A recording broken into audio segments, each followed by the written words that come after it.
Hi, j'espère que vous allez bien. On se retrouve aujourd'hui dans une nouvelle vidéo parce que j'avais encore envie de me maquiller avec ce petit bijou. Non mais regardez-moi ça, elle est juste magnifique. Alors, je l'avoue, j'ai pété un des fards. Concrètement, je suis dégoûtée. Donc le fard qui est ici, le plot twist, le bleu qui est juste ici, je l'ai éclaté sur mon tapis de bain.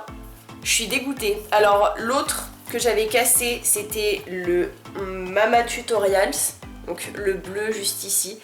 J'ai réussi à le réavoir, donc je suis vraiment contente. Si ce make-up assez simple avec une petite touche de couleur, j'ai voulu faire quelque chose d'assez nude cette fois-ci pour montrer que même avec une palette comme ceci, on peut faire des make-up vraiment simples, pas comme celui de la semaine dernière. Si cette vidéo vous intéresse et ce make-up vous plaît, je vous laisse avec la suite.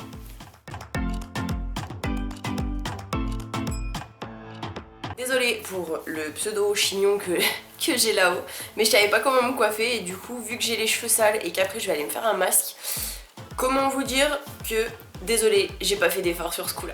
Actuellement j'ai juste mis un masque au caviar que j'achète chez Action. Si vous avez pas vu mes vidéos Action, je vous les mets dans le petit i. Et maintenant je prends The Ordinary Niacinamide 10% et Zinc 1% qui se présentent comme ceci et je vais y appliquer avec vous. En version accélérée, mais avec vous quand même.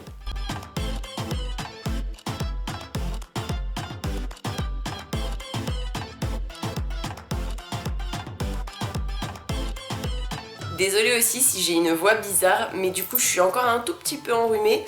Et vu qu'il y a le Covid et qu'on part des masques H24, comment vous dire que quand j'ai chopé un rhume il y a 3 semaines, là j'ai chopé une gastro, là c'est une semaine suivante, et que j'ai rechopé un petit rhume cette semaine, donc comment vous dire que là je commence vraiment à en avoir marre. Maintenant que ma crème a bien pénétré, je vais utiliser le Clarins Extra Firming Energy, crème de jour, éclat vitaminé fermeté anti-rides, qui se présente comme ceci.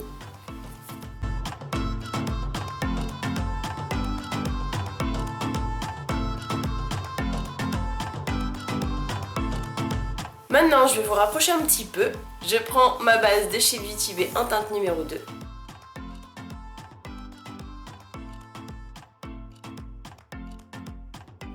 Que je viens estomper avec mon éponge de chez Révolution en collaboration avec Friend.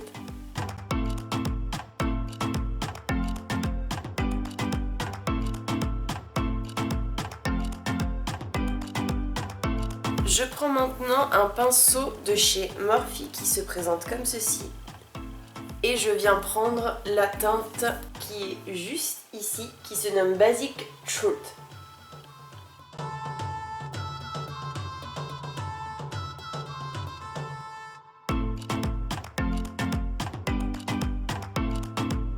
Cette teinte est magnifique, par contre comme toutes les couleurs de la palette, elles sont hyper poudreuses. Donc c'est dans un sens c'est bien parce que ça veut dire qu'elles sont bien pigmentées et franchement c'est la couleur de ma peau, donc je suis vraiment contente. Maintenant, toujours de chez Morphe, je prends un petit pinceau boule qui se présente comme ceci. C'est pas le plus petit, mais c'est un des plus petits.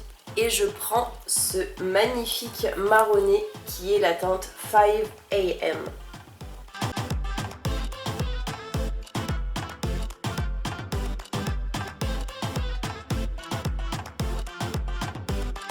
Maintenant, avec un pinceau boule un peu plus petit, comme ceci, je prends cette magnifique teinte qui se nomme la Mila.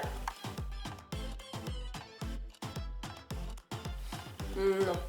Je vais plutôt prendre mon 231 de chez Zoeva avec la teinte Mila, juste ici.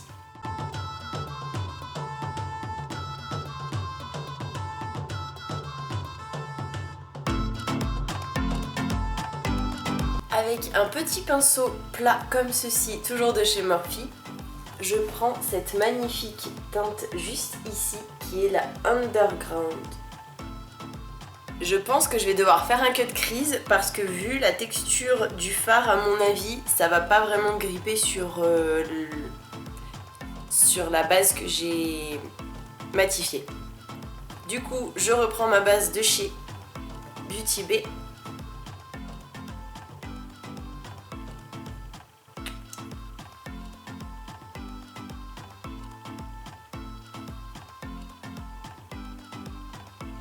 Et je vais prendre un autre pinceau de chez Morphe toujours qui est assez plat pour pouvoir bien faire mon cut crease.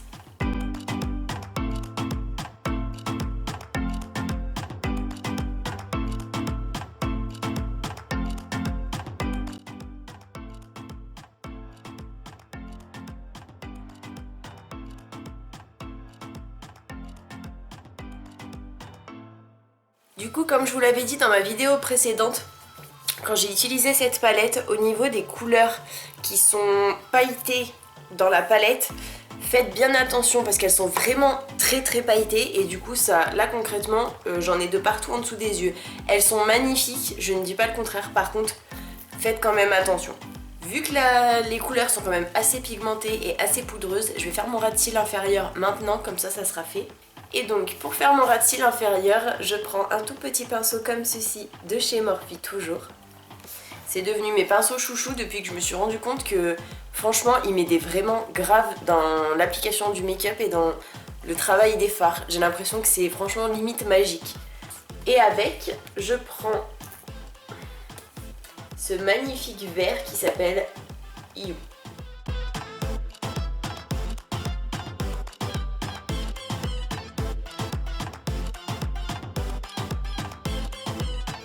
Maintenant, je prends la CC Plus de chez It Cosmetics en teinte fer.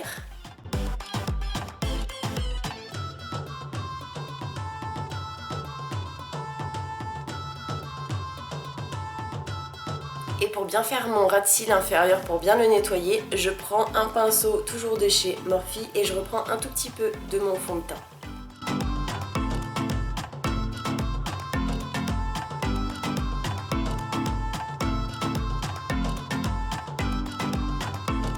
Avec un gros pinceau de chez Morphe qui est comme ceci, je prends ma poudre matifiante, la Translucent Blue Setting Powder de chez Révolution.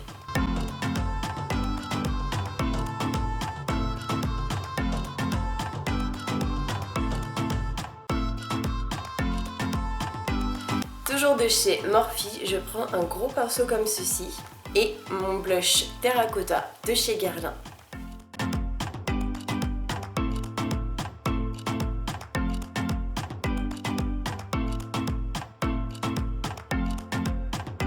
Avec le même pinceau, je prends le blush de chez Tarte, le Expose Amazonian Clay 12h Blush.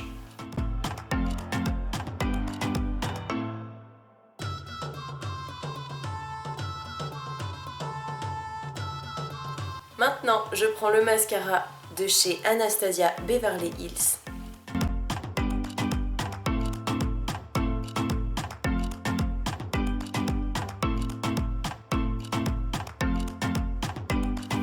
Au niveau de mes sourcils, je vais juste refaire un petit peu la queue du sourcil avec mon crayon de chez Cyan.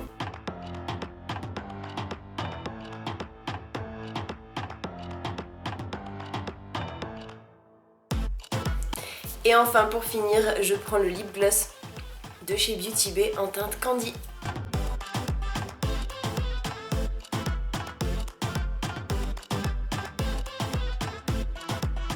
Et voilà, j'espère que ce make-up vous aura plu. Moi en tout cas, je m'éclate vraiment beaucoup avec cette magnifique palette. Cette fois-ci, j'ai voulu faire un make-up quand même assez nude, on va dire, pour montrer qu'on peut faire avec une palette des tonnes et des tonnes de make-up différents. La dernière fois, je me suis un petit peu loupée sur la vidéo de la semaine dernière, enfin un petit peu beaucoup même je dirais, parce que concrètement, je me suis un petit peu emballée avec toutes les couleurs et j'avoue qu'au niveau de l'harmonie de mon make-up, il n'y en avait vraiment pas du tout parce que concrètement c'était vraiment très moche. Je crois que c'était un des pires make-up que j'ai fait au monde depuis que j'ai ma chaîne en tout cas.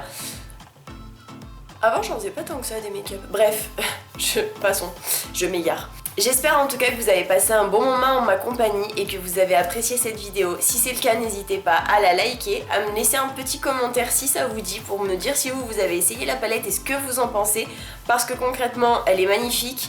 Les fards sont superbes, par contre au niveau de la pigmentation c'est super pigmenté mais c'est hyper poudreux et en fait au niveau de la pigmentation, si on pose le fard il n'y a pas de souci, il reste en place. Si on le travaille un petit peu et qu'on essaye de l'estomper, il s'estompe hyper facilement. Donc il faut faire attention quand on estompe parce que ça peut vite partir, mais après on peut en rajouter d'autres couches. Donc dans un sens c'est plutôt pas mal, mais je trouve ça un petit peu dommage que ce soit pas plus pigmenté directement. Mais bon, je suis un petit peu exigeante peut-être, vous allez me dire, mais j'aime bien quand c'est bien pigmenté. En tout cas là c'est pigmenté, mais il faut en remettre plusieurs couches si on estompe. Si on estompe pas et qu'on fait que poser le fard, il n'y a pas de souci. Les fards pailletés irisés qu'il y a dans la palette, méfiez-vous vraiment parce qu'ils sont hyper poudreux. Moi j'en ai... poudreux. Ils sont hyper pailletés, j'en ai plein en dessous des yeux, c'est une horreur concrètement, là j'ai envie de pleurer. Mais ils sont bien pigmentés et il faut de préférence remettre une base pour que ça agrippe bien. Parce que si la base est matifiée comme j'ai fait au tout début, ça risque de ne pas très bien accrocher au niveau de la paillette. Parce qu'il y en a beaucoup et c'est des toutes petites paillettes très fines. Donc voilà mon conseil. J'ai suivi le tuto de Sandrea où elle disait quand on casse quelque chose de poudreux, style un fard à paupières, un blush, un bronzer en poudre, tout ce qui est en poudre, il faut en fait tout simplement mettre de l'alcool à 70 et faire en sorte que ça fasse une pâte. Ensuite bien tasser la pâte dans le pan et prendre un mouchoir et tapoter en fait dessus pour enlever l'excédent et bien laisser reposer 12 à 24 heures. Moi perso j'ai laissé 24 heures et franchement la texture est quasiment, je dis bien quasiment la même que celle de base, mais en tout cas j'ai réussi à avoir le fard, donc ça je suis super contente. Si cette vidéo vous a plu, n'hésitez pas à vous abonner avec ma tête qui s'affichera juste ici. Et si vous avez un petit peu de temps, à regarder une des précédentes vidéos qui s'afficheront ici et ici. Et moi je vous fais plein d'énormes bisous et je vous dis à mardi pour une nouvelle vidéo.